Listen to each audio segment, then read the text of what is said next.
representation.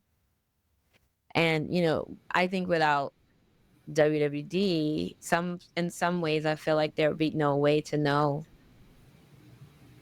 because even WWD will go to Chicago in the mid 80s because Chicago is happening. It's also a big market for fashion.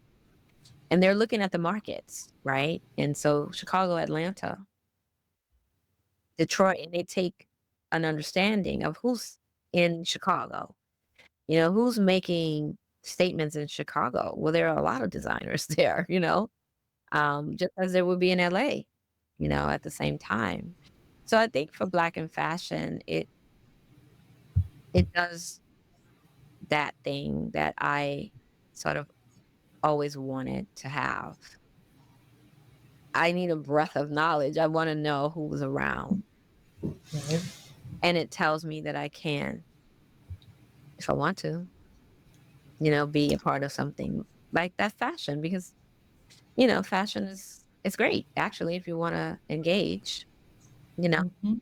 It's a diligent, um what would I say? Sort of a diligent um attachment to something. You really get attached to it, right? Right. But as we think about where Blacks are, where Black people are, where the contributions are, who would have documented it, I really don't think anybody would have done it like WWD. You know, before we get to the 80s, I want to say that,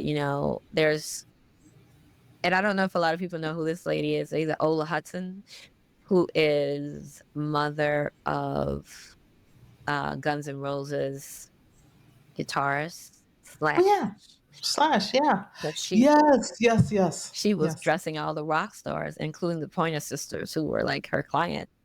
And that idea of their 1940 sort of style is working with Ola Hudson, who had a boutique, and who was this one fabulous woman who's showing at Sammy Davis Jr.'s house. And um, she dressed Ringo Starr, and um, she was dressing, and selling at the right, she had a store, Right Bank Clothing, Donald Pilner. They said, she was unbelievable. Her dresses are selling well. She's exciting. She's in LA. And this idea of the Pointer Sisters and these connections, um, just all across the world.